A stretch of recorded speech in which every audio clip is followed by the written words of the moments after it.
mga Pilipino.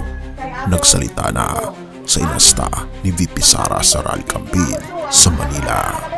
Nakakalungkot at nakakagulat na reaksyon mula sa iba't ibang mga kababayan natin sa Pilipinas patungo sa kanilang nakita sa inasta ng ating Vice Presidente sa rally campaign sa 3rd District ng Manila.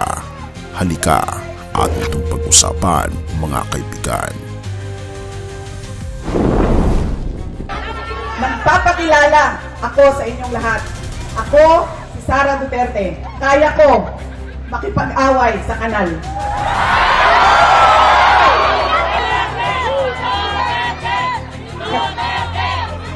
Yung congressman niyo, si Joel Chua ba yun? Sak mo ito sa bibig ni Apple Chua hanggang sa kanyang lalamunan, hanggang siya ay...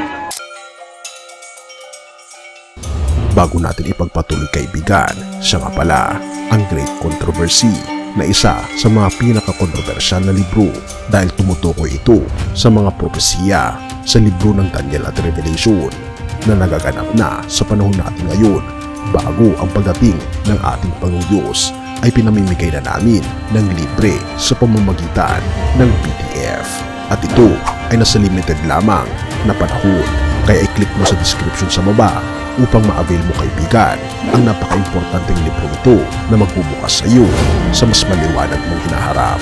Purihin ang ating Panginoong Diyos at tayo magpatuloy. Nagsalita na ang taong bayan. Nakakagulat ang mga reaksyon sa inasta ni VP Sara Duterte sa Manila Rally. Hindi ito ang inaasahan ng marami sa rally campaign sa Manila. Isang eksena ang hindi mabubura sa isip ng mga Pilipino. Nakakabigla, nakakaba, pero teka, hindi pa ito ang pinakamabigat. Sa harap ng libu-libong tao, si Vice President Sara Duterte, ang anak ng dating Pangulo, ay hindi nagpaligoy-ligoy imbes na kapanatagan. Ang ipamalas sa gitna ng matitinding intriga, siya'y sumabog, literal, at pasabog ang mga salita. Pero bakit nga ba? Ayon sa kanya, kaya kong makipag-away sa kanal, matapang, malupit, walang preno.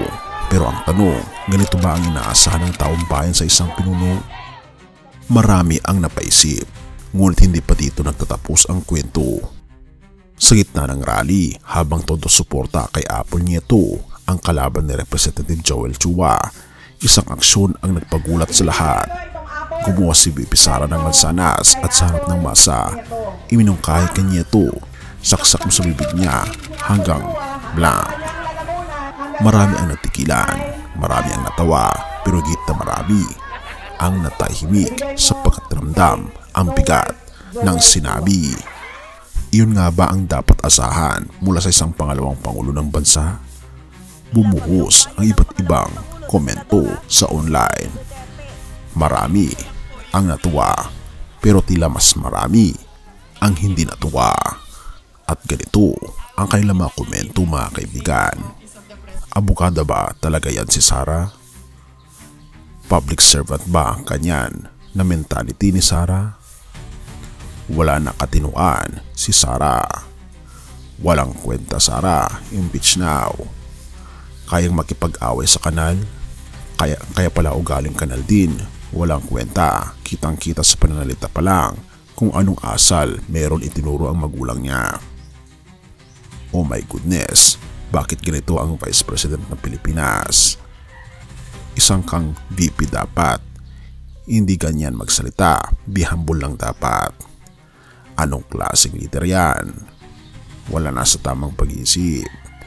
Ito ba ang klaseng VP ng Pilipinas? Isa pa, maging responsable ka sa pagsasalita mo, VP. May mga bata na pwede kayong gayahin dahil sa pagmumura nyo. Maging magandang halimbawa kayo dahil pangalawa ka sa pinakmataas na posisyon. Nakakalungkot na ganito ang VP. Imbes na makipagtulungan at makipagkaisa para sa ikaunlad ng Pilipinas.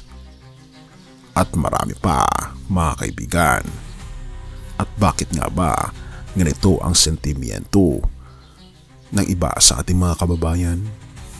Na tila sinasabi nilang parang nakakaya at nakakalungkot ang mga inasta ni VP Sara?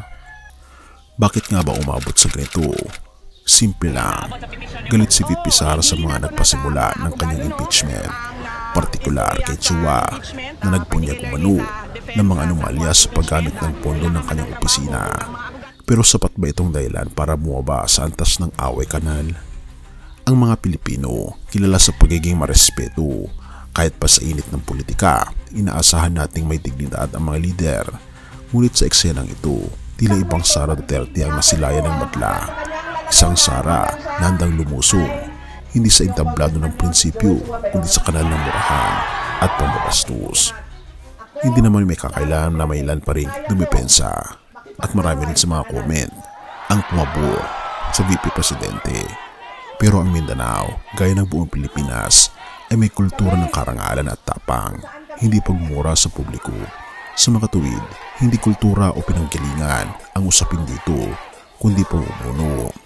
Kaya ang tanong ng bayan, kaibigan, kung sa gitna pa lang ng krisis ay ganito na ang asal, paano pa kaya kung mas mabigat ang problema?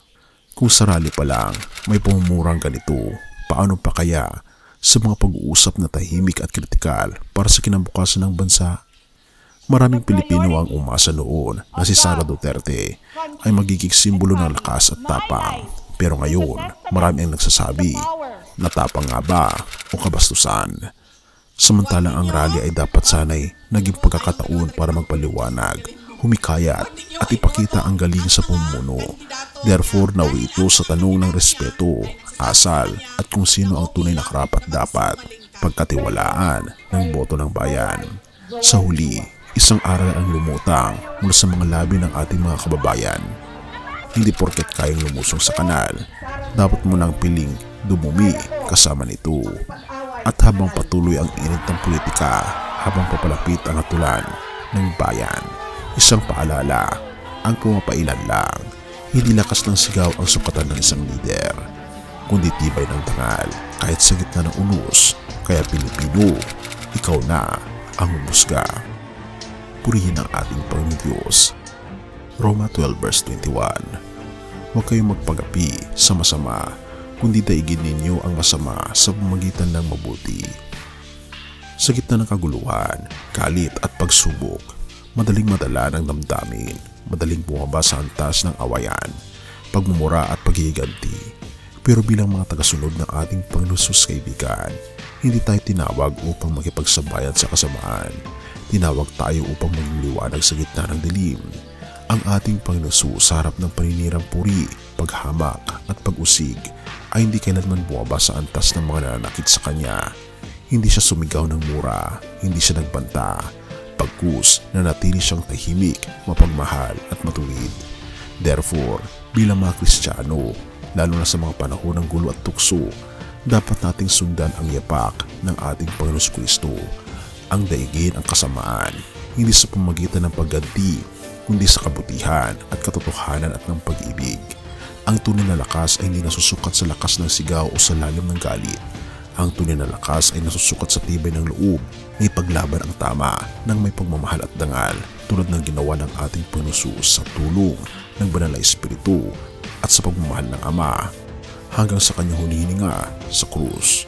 Sa mga lider natin at maging sa ating sarili, ito ang hamon. Hindi sapat na tayo marunong lumaban, dapat marunong tayo lumaban para sa kabutihan, hindi para sa sarili. Purihin ang ating Panginoon Diyos at tayo manalangin. Ama naming Diyos na makapangyarihan sa lahat, turuan niyo po kaming lumaban, hindi gamit ang galit, kundi gamit ang pag-ibig at katotohanan. Inyo pong gabayan ang aming Vice Presidente, gawin din ang lahat ng mga leaders ng aming bansa na matutunan po naming magapi ang aming mga dila at banggitin ang pagmamahal sa aming kapwa. Bigyan niyo po kami ng lakas upang piliin ang kabutihan sa bawat pagsubok gaya ng iyong ipinakita sa amin. Pinupuri po namin kayo at pinapasalamatan ng aming Panginoon Diyos sa inyo pong kabutihan sa amin. At salamat sa pagdinig ng aming mga panalangin at patawarin po kami sa lahat ng aming pagkukulang at pagkakasala sapagkat ito sa hiling sa matamis na pangalan ng aming Panginoon Hesus. Amen.